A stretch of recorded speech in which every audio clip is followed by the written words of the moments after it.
sir. That's your intro sound, bro. Yes, sir. We in the intro.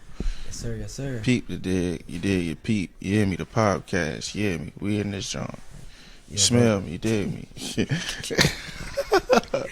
Man, back here over making beats and stuff, man. But listen, welcome to another episode of A Piece of Knowledge podcast. Yes, sir. You got your host Miles Stackson, and I got my special guy in today, my man sir. Frank. You know what I'm saying? Shout out Frank.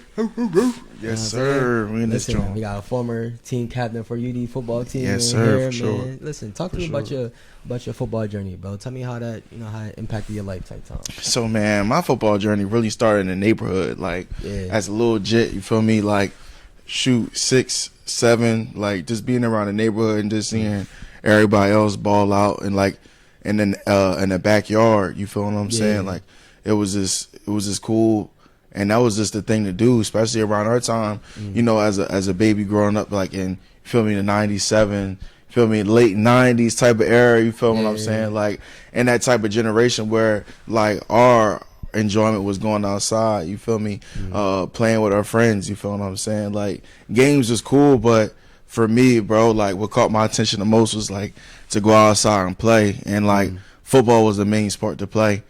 But at the same time, like, I wasn't able to play like organized football at the time because my father wouldn't let me. My parents wouldn't let me play. You feel me? Organized football, like with tackling and stuff, because he started to see from like other kids and raising older brothers and older people in my family, like allowing them to play football at an early age. Like it really like make them lost love for the game for real. Yeah. So he didn't want me to have that same situation, and he just wanted me to, love the game naturally and let, the love come natural to, what I aspire to be, being a pretty good player, a good leader, and, like you was kind of saying, like a captain, incorporating that love what I just once got from, in the backyard and, on the playground at recess, like those are the opportunities for me to like fall in love with, the game of football. Because every single Monday night or Sunday night, me and my dad were watching football. You feel what I'm saying?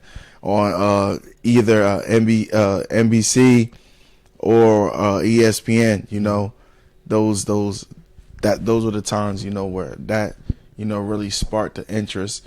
In the game for real. Right, and I think that's crazy how you stated that you started playing football, organized football in high school. Right. So in a lot of cases that would mean like you're like a late bloomer in a way, but in your instance it's like you started with this probably about 13, 14 years old, just really starting playing organized football, and you to take that and then take your skills and everything you learned, from your training, from your workouts, put that onto the field, display greatness, and then move that on to college and become a great college player as well. It's like that shows a lot of dedication, not only from your part, from your pops as well, him instilling that in you early. For sure. And you did mention about that football stuff, about kids playing it early. What you think is a proper age for somebody to start like type of football or something? I guess it depends on like the parents, and it just depends on the environment or the culture like that kid and that family is around, because like where we're from, especially in the Delaware area, the Northeast area, we got like a lot of families that are like blue collar, hardworking, families, but they don't want to kind of have their kids immersed in, hitting too early, in terms of if we look at like people down south, football is a way of life and culture down there. Like the whole town will shut down, bro, for a football game. It don't matter if it's a little league game or a college game. That's just how the South work. And I wonder how like the West Coast or the Midwest kind of reacts towards the game. But just understanding that and just seeing that, man, like it depends on the family. It depends on the certain circumstance and environment for that kid, because there's some kids that could be able to play early and often, have that physical ability to acquire some good knowledge and some skill set, to be really great football players. But there's other people that are gifted like myself that, kind of waited and watched and, played it from, the sideline at first to, acquire those, skill sets. Right, and you mentioned about a great skill set for yourself. And it's really just showing as far as like, you know what I'm saying, we grew up together tight time and Right. actually played football together in high school. So For sure. it's kind of like seeing you from day one that freshman year to when you graduate as a senior. Yeah. Whole different type of player, whole different type of leader. But you was taking that same mindset into college, you know what I'm saying? So that displayed not only, like I said, in high school, but in college for you. And now you're getting early into the early stages of, you know, your coaching career and stuff like that. For sure, so now you're for talking sure. about giving back to the community Yeah. and trying to instill that into the kids as well. So I think that's great, bro. Like Wow. like seeing the impact that football has had on your life in a positive way, but also you stating as well, like it's different on each family, it's different on each coast that you're on as well. For sure. You know, like you said, going to the South, traveling down to the South, football is crazy out there. You talking about high school stadiums bigger than college? Yes. Stadiums, like, Wasn't the one college in Texas that you were saying, Allen, I believe, high school? Yeah, Allen High School. Yeah, Yeah, it's like one of those, you know, those atmospheres or, you know, college campuses that look like you said, like a Division I program, like a Division II program, like, and there's schools out there that really will put on, you know, for their town, their county, wherever that may be, and have, you know, a pride of their community for real. So it's a beautiful thing to see. right. And Word. is that something that you're big on now? I did mention like you in the coaching and stuff like that, but just giving back to the community, that's something that you're big on nowadays? Yeah, it always was big on me as I was growing up and middle school, high school, even college. Like I always had like aspirations to always give back or Yeah. you know, to give knowledge or give certain experiences that I had and share them with, you know, people that could use those, you know, those thoughts or those experiences, you know, for their life as something that's useful or beneficial that they could use and, you know, take care of and run with it. You feel what I'm saying? That's what really gave me the most fulfillment. Like it's one thing to do a lot of things on your own and accomplish things and accolades for yourself, but Yeah. as the cliche way, when you start to do it for others and you start to see that the life that you live is not just about what you do or, you know, what you accomplish or who you meet, but it's about the lives that you impact. It's about the lives that you know, show and you teach and you just provide that inspiration for other people. That's what the real fulfillment comes into play, and that's what, you know, life is worth living for. Nah, no lie, bro. And then like just building off of that, what you're saying right there, and you speak on fulfillment. Right. I think that's a huge important part for a lot of us out here. We're really trying to find like our purpose. For sure. We're trying to feel like like you said, we touch other lives, but we also ourselves living the lives that we could be proud of. For So, sure. Like, it's not even about the For sure. money aspect of things. It's more so like you said, touching other lives, and you get a sense of fulfillment for that because you feel like that's going to be a more lasting impact on the community. And you're hoping that the lessons that you're teaching these young men and young women out here in this world that they'll be able to pass on for generation to generation. Yes. And like, Yes. really, like, you know what I'm saying, really skipping those steps of having to keep repeating the same mistakes, and we can really start to build on that. So I think that's good though, like spreading that positive energy out there. But a lot of, you know, negativity happens around us, and Right. You know, kids on their phones more often nowadays. The media Right. pushing out that negativity. I think it's Right. good that we have somebody in our community who's trying to display a positive image, display a positive message to the kids, and you know what I'm saying. You actually being in tune with that and actually doing that is going to pay dividends for you, bro. Like, Appreciate that. in life, Word. past life, anything type time, for me, it's really going to pay dividends, and those kids going to take those lessons and really move forward with that. Word. Like, they're going to remember, like, Coach Frank, or they're going to remember Frank that came back to the school and did that and did this with them. Like, Word. you know, those things go a long way. You know how it was for us, and we had, you know, an old coach come back and give us a speech before a game. It was kind of like, nah, I'm locked in right now. Like, Yeah. you're talking from a championship experience, you're talking from this experience. Like, now I'm really locked into the message that the speaker is giving to, or For that coach is sure. giving to, Felt you know, 100%. Yeah.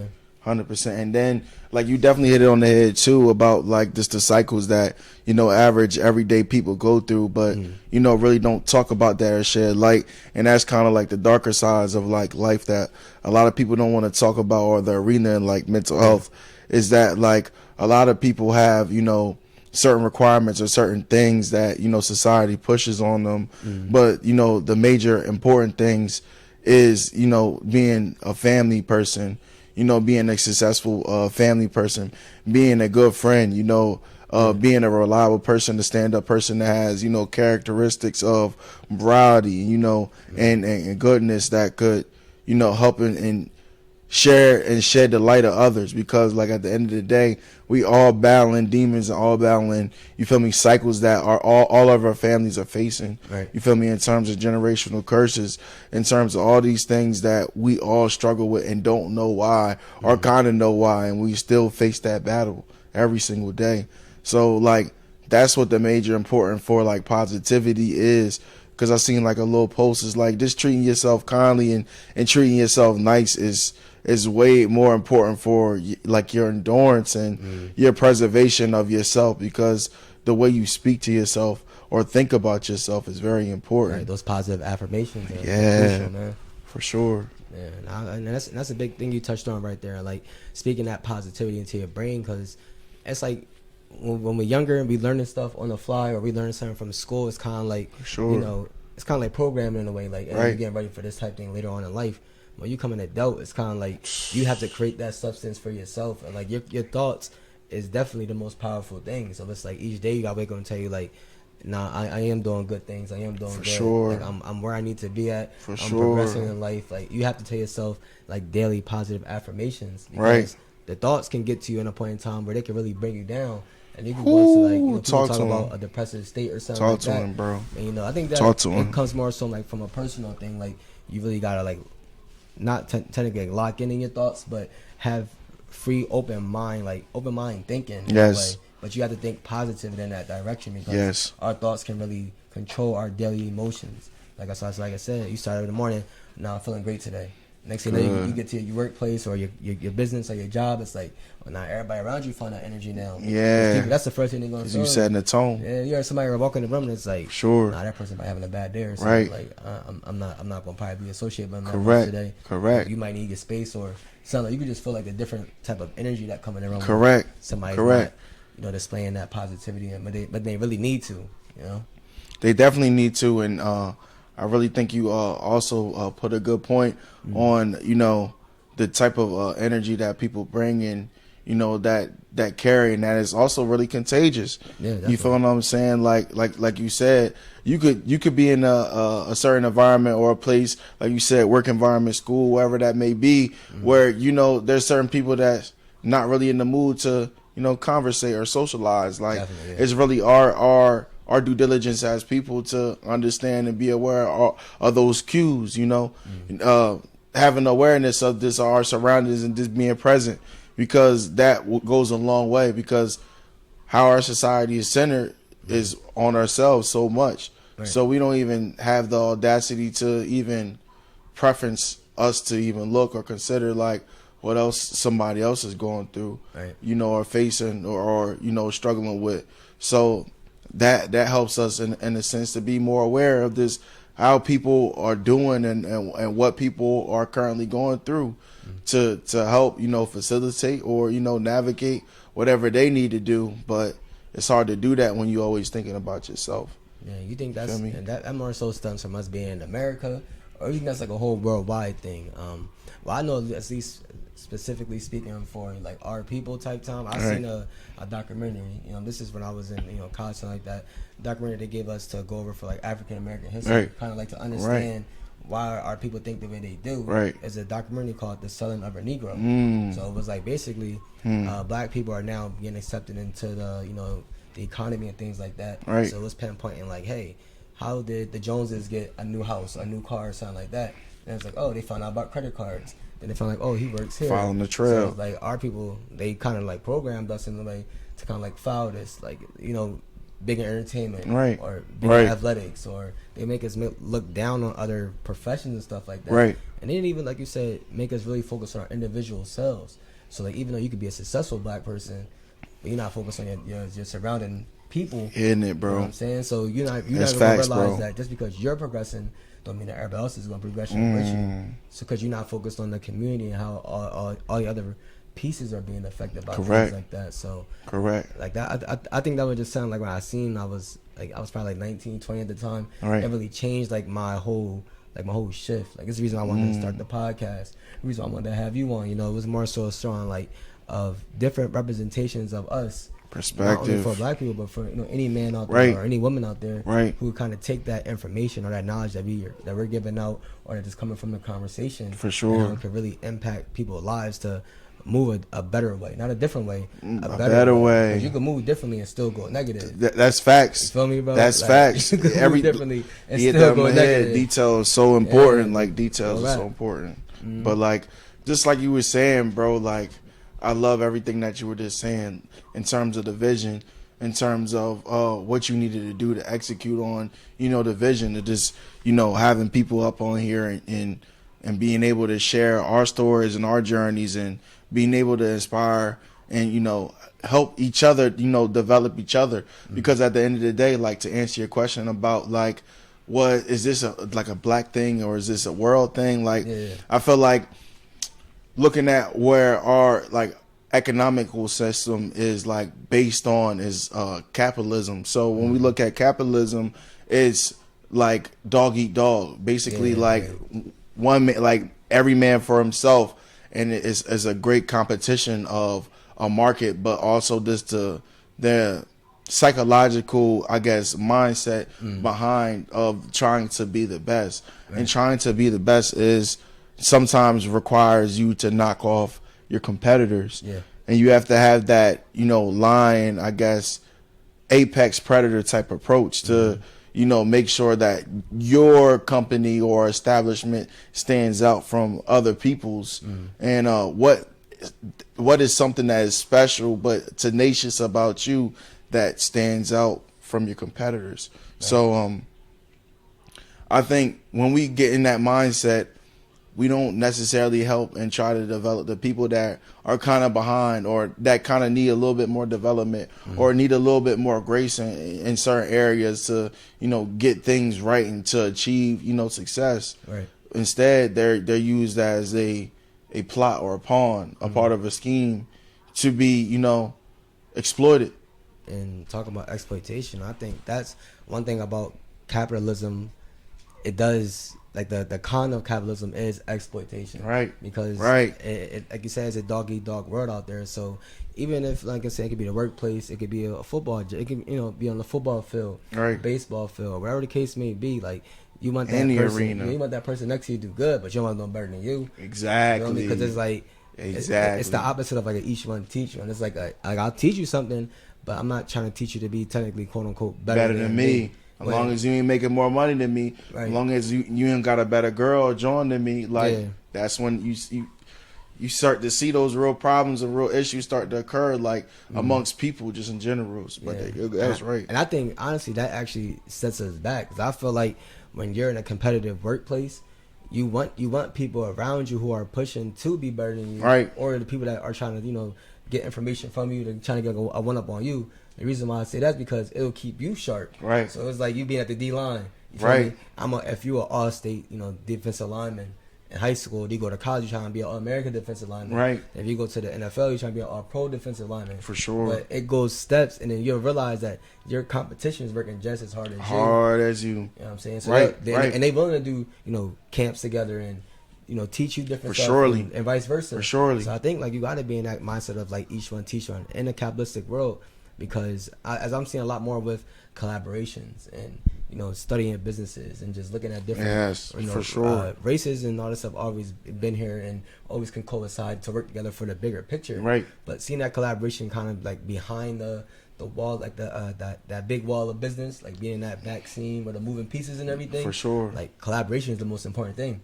It's the best thing. It's the best thing. And it's like the only way for us to really solve a certain problem is collaboration. Teamwork. And I feel like our people, like, we have all these solutions, but we're not all on the same path. Right. So, like, instead of us all collaborating for one goal to move the goalpost further, right, it's like we all come with different. It's like somebody doing a route. You can have all these good routes in the field, but if they don't mesh up, you just got people running all over the place. And that's where you hit a good point, because, like, it all goes down to intention. Yeah. Because, like, when everybody's intention is different, but we're working as a collaboration that requires a team. Mm-hmm. But if the team is not on one accord, then we're going all over in no direction. Like, we're going we're going somewhere all fast to go absolutely nowhere. You feel what I'm saying? And that's what I kind of see in that that kind of illustration that you were talking about. Yeah. How, you know, there's people that want to contribute to a certain intention of a reward, a destination, some type of you know, accolade or achievement or awareness about what they do. It starts to, I guess, dictate the chemistry or the morality of the team goal. And I think that's where it goes into, I guess, adversity or challenges with a lot of people when it comes to that, for real. Yeah, no lie, bro. And like I said, I just been seeing it more so, like, I'm not sure of how every field is and everything like that. So right. I just know, like, more so in business, that collaborating is very important, and it's going to, like, I was watching the Dan Le Batard show. Okay. This past couple of days, and one of the co-signers, his name's Amin Al-Hassan, right? Yeah. So he got a show called it's not The Odd Couple. It's something like The Odd Something. Long story short was that they was out Las Vegas for the Summer League. They did a big interview, but the place that they did the interview at, because it was like in their initial studio type thing, and they're just starting podcasts. Right. But this guy, you know, Amin, cool. He's coming from being a front office member, like with the from the NBA and stuff like that. Right. So then he worked at ESPN. So, but him being in that startup process is that they did a whole interview with Mitch Richmond, right? Right. But the audio never got captured the whole time. Oh my gosh. So, think about it, bro. You do a fire interview, no audio is captured, but it's like they can't be in that mindset of, oh, F it, I'm gonna just give up the whole podcast. Right. I'm gonna give up everything. It's like, no, we gotta shoot tomorrow because we gotta shoot 4 days a week. We gotta do this again, right? Type thing. So it's like, even though they, you know, didn't get that, you know, that fire interview that they had, for sure, that trial and error period of time is now going to make sure, when we recording or something like that, making sure everything is good. Let's do a couple test runs. Let's make sure everything is working right. Right. And I just seen that and I was like, that's crazy, because even professionals still go with trial and error. Even when they go live, everything looks all perfect and everything. But we don't see the behind the scenes work. For sure. Even that technically is going live and something going wrong. For sure. It never gets aired. For sure. You feel me? So they say it. But just seeing that mindset and seeing them laugh about it on camera, you know what I'm saying? These aren't people that are just starting something. They come from established media backgrounds. For sure. You know, entering this field is kind of like, okay, yeah, there's going to be a lot more learning. Even being 25, 30 years into a business like this, like, it's always going to be little niches and stuff like that. But you said it very well, bro, because at the end of the day, with the patterns come with regiments, and it comes with strategies, and it comes with schedules. Yeah. And that's the illustration of, you know, what's behind, or the magic of, you know, the success of the work of, you know, the brand that's been built. Yeah. And I think that's what really polishes and keeps, you know, an organization or a team or a business afloat. Is having that discipline, having that regimen, and just building off of what you already do on an everyday, daily basis. Because, like you were saying, bro, it's just really details, bro. Details every single day. They really add up. And what you do today will, you know, result in what you may receive or you face tomorrow. Right. And what you do of today, what you learn or digest today, is training you to what you're going to, I guess, output, or what you're going to blurt out, or, you know, regurgitate when a trial comes tomorrow. Right. You feel what I'm saying? A challenge comes tomorrow. And I think that's really just huge to understand and be aware of, that, like, everything that you do really matters, and, like, every second is really important. And we should never neglect that reality, that, like, you know, time and life is really really important, is really critical. But, you know, also having that balance to be able to adjust with the trial and error. Yeah. You know? Yeah, no, for sure. And you speak on time and stuff like that. And I know you're a big Matrix fan, man. For sure. The best movie, one of the favorite movies, bro. Yeah. No kids. And I know, you know, speaking about the Matrix and stuff like that, you used to talk about the TikTok thing with the avatar. Yeah. And, you know, them just doing certain things. You said, like, oh, no, they getting money from it. And it's like, yeah. For sure. They definitely getting money from it, bro. Sure. But it's like, at a certain point in time, I brought up the Matrix, because it's like, it's like you gotta kind of like unplug from the program in a way. You feel me? Because it's like from the program emphasis. That's what I'm seeing is like, yeah, I'm seeing it. You know, John started out what lady started out doing it. Right. People see it as a trend. Like everybody's on this avatar acting out. And if you don't know what that is, I'm not gonna go on full mode, but it's kind of like the John taking the ice cream, saying ice cream, yo, ice cream, like, yo. Yeah, something crazy. So it's like, no cap. The Matrix thing came to me, and I was like, oh snap, this would be good with Frank because, right, you know, talk to me a little bit about the Matrix movie and how kind of like it plays into today's society with all the technology and all that, you know, being integrated with everything we're doing right now. So basically, like the Matrix, what I kind of got from, you know, that movie was like that everybody is living in a world that is like programmed, that's you know, is fictional, is fake, it's not real. Like everything that we do or care about or everything that really matters really doesn't matter, and everything that, you know, is really important that we seem that is the truth, that's reliable, that, you know, is very credible, is in fact the actual opposite. You know, corrupt, lies, you know, this factitious, whatever. Ooh, that's a crazy word. It's like factitious. The Webster Dictionary. Look that up. Look that up and see if that John, you feel me, that John really legit. But but like, yeah, bro, like it was just really showing the, I guess, what a lot of people in like the industry or music industry or, you know, Hollywood would say, like the duality of, you know, good and bad, both kind of intertwining in itself. Like a yin and yang. Yeah, like a yin and yang type of thing. Like that's what was really being shown. Like what we believe that is the truth and that is our realities of everyday life of acquiring to, you know, live, to get a job, to, you know, have a family, and, you know, to pay your taxes and, you know, not piss the government off, is this, you know, assimilation of what it shows in the movie, like higher powers or people that are in a higher order of, you know, society deems it differently. You feel what I'm saying? For us to be that way, to be programmed that way, to be controlled. You feel what I'm saying? And you kind of see it in everyday life with, you know, what you were talking about with the AI, you know, trend that's going viral right now. The GPT chat, you know, that's going viral right now. Like everybody is, you know, trying to get a scoop in, you know, what and how useful this new age of technology is for, you know, the kids and really for society. But it's just showing, you know, it's showing new ways with old principles of, you know, how people are just falling for the bait of being controlled in a new innovative way of, you know, sheep following whatever is, you know, trendy or important at the time. And, you know, I like that last part you just said, but the sheep following it, and it's a sheep following the herd, right? And so, and we talk about so much about the program and everything. It's like that's literally how it is, like living in America sometimes. Like for sure, when we put the lid back and actually looking from a different perspective or like an outside point of view type thing. It's like, you know, they really are basically having you grow up and then become an adult and stuff like that, become another statistic.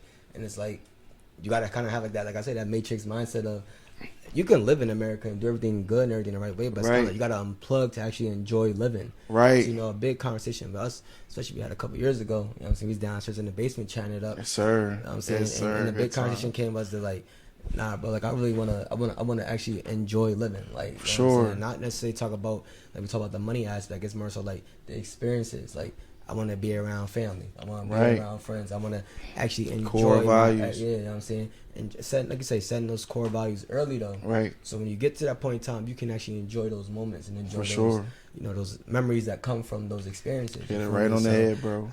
And I think I say that's why I think we live in a great country in a way. Like, do we got the country have a messed up history? Yeah.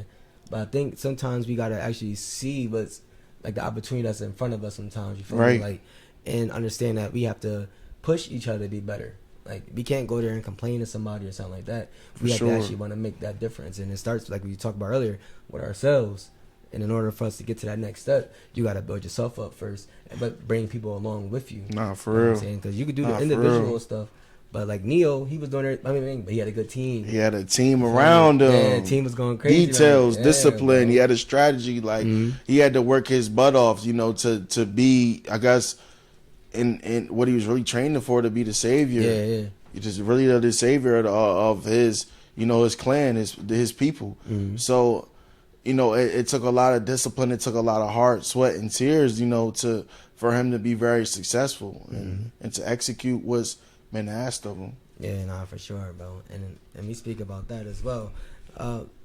Is there ever a moment in time where, you could have been for training for football, or you could have just been, signing for coaching, or could have been going to the job? Like I said, it could be any type of experience where you ever just been sitting in the car, you're just driving, and it's like a thought comes to your mind, and the next thing you know, you just sitting there driving, but you're just thinking about everything that you done did in life so far, but the destination is still far away that you want to get to. So it's kind of like, it's kind of like, I'm saying, it's a good thought though. Like you're enjoying it. You like, damn, I done lived a real good life. Right. I done did a lot of stuff, but it's like, I got so much more to accomplish, man. I got so much more to do. I got so much more like to prove to myself. You ever had that moment before? And if so, like, kind of explain like what that feeling is, kind of what it feels like a little bit. So kind of a feeling I could talk about is like the journey and the story of like me training for like the pro day for University of Delaware. So like coming out of college, I didn't have or sign an agent. So with that, like it was very difficult to, acquire funds and have the representation to, to really put me in the picture to get really looked or, get my name out there in terms of the professional, I guess aspect or gig. But really going with the training and stuff like that, I had to train and work out on my own and on a regiment that I acquired for some good mentors and some good people that kind of helped out and looked out for me. And throughout those workouts when I was working out, that feeling of fulfillment at the time was like, yeah, I accomplished so much. I did so much. Like like the film or the accolades or whatever people have to really say, it kind of stamps to what I already done and accomplished. And but it gave me this fire too, and my heart, and also in my mindset, where it was like, man, there's so much more to see. Like there's so many more new beginnings to come. Like there's so many more people to see, opportunities to experience. Like it's like you're preparing for the next opportunity. You're preparing for the next moment. Like that's, if anything, like if anybody wants to understand what that feeling is for your question, like it's a feeling where it's like you're seeing and envisioning yourself accomplishing and executing the things that you already are like setting out or desire to do or to accomplish in your life. Like you're seeing those moments flash and being played in your head and your mind as you're trying to work your butt off to be in the next phase or be in the next opportunity for success. So I think that was like a really good feeling, but also a good illustration for like people that don't know what that feeling is, like getting up every morning, like having a specific regimen and nailing that to the T, and picking things up even more and challenging yourself even more in the workout. And once you start challenging yourself more physically, you also start to see how your mind works and how strong or gritty or how weak your mind could possibly be. You can also see when you're working out and you're working on yourself, like how weak your mind can be in certain situations and certain circumstances where you might be doing good on a diet for 1 week and then something may happen, work may go crazy, or family might be getting on your nerves, or there might be a death, or there might be some mental health issues that's going on, and now like the regimen has changed, it shifted, it adapted, like it's not the same, it's not rigid anymore. So now there's certain details that are being affected in the process of what you initially wanted to get done. You feel what I'm saying?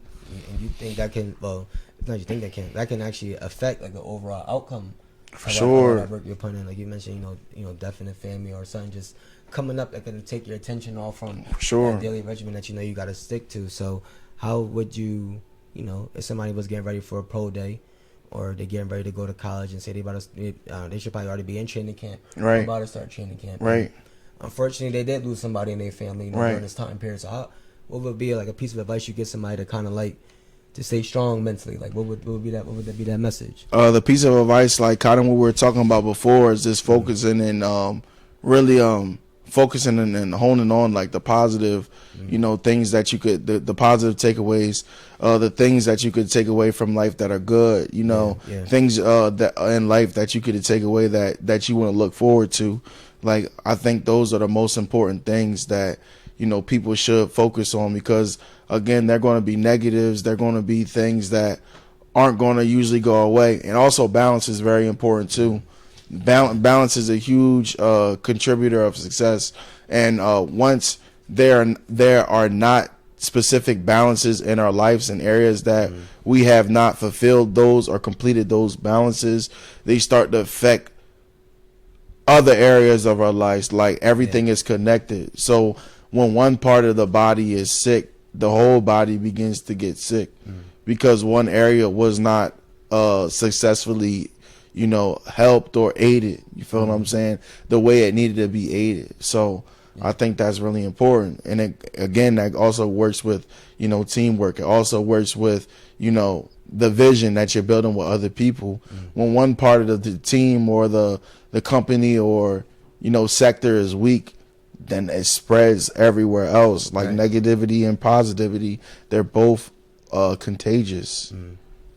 Yeah, definitely. And I like that overall message, though. You know what I'm saying? Like, appreciate that. Especially the balancing part. Like, like I said, I mentioned about us growing up. Kind of like it's with the government, checks and balances. For sure, yes. You got to take that same mindset. Yes, the legislative, executive branch. You feel me, bro? So sure. Like, you got to put that into your daily life. Word. Because it's like, if you don't have no balance, then you might be overcompensating in one area. Like you said, talk about your body and stuff like that, where it can get affected from that. Like one part is sick, other parts aren't getting aided, and it's like, your body can overcompensate. It's gonna lead to failure type time. You feel me? For sure. Yeah, like having those balances, and I think, like you said, also checking them as well, and will be very important. So I think anybody getting ready for that draft process or that has gone through that draft process, like, you gotta have that mindset. Like, you gotta have that mindset. Everything around you is gonna be going on, but that your goal is to go to the NFL or go to the NBA or go to any type of professional league. Right. It's like you gotta be locked in. Like, you gotta be locked in. And another thing that's important for like athletes that are trying to go to the next level is really the concept of faith. Like, faith is believing in a certain thing or believing in things that are not physically or like commonly known. You feel what I'm saying? That doesn't appeal to the five senses. Yeah. Like, faith speak on that. So speaking on that, like in terms of faith, is like what other people would say in terms of affirmation, saying that you want to get to a certain place, you want to be at a certain place in your life, you want to accomplish this in a certain life, and writing it down or envisioning it, saying it over and over. Like, that is the steps or the gateways to applying faith. And basically applying faith is, having those attributes or characteristics that you learn and acquire over time when things are not good, when things are hard, when things run into challenges that say everything contrary to what you believed or said or standed on before. And that's what the faith is. Like, knowing, all right, we're going to have a good year, knowing and looking past a bad day and not allowing a bad day to affect the whole year. You feel what I'm saying?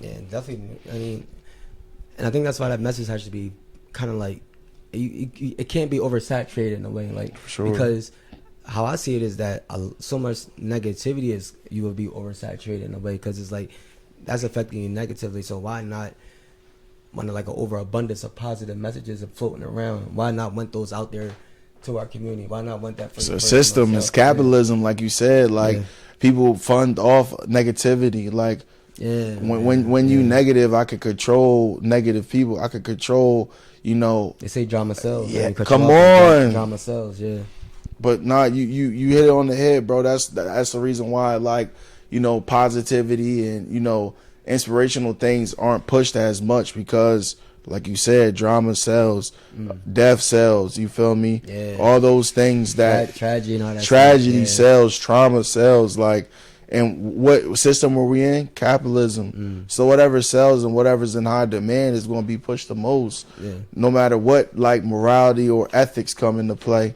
about what people really think. So let me ask you that too about tragedy. Son, do you ever watch like any slave movie now that we older and stuff like that, or is it? That's a great question. Or is it kind of like, I don't want to say taboo in a way, but I know like I could speak on it. I didn't watch like the most recent Will Smith, like the Emancipation movie. Right. Yeah, I want to support Will Smith on his movies and everything like that. But it's like I'm kind of tired of like that narrative. I'm always trying to show like slavery in our face or when our people went down and stuff like that. So it's kind of like, now I want to see more about, if we're gonna talk about black historical figures in that time, let's talk about the the Nat Turners, even Django. I know it's fictional. Yes. But, that type of stuff is good too.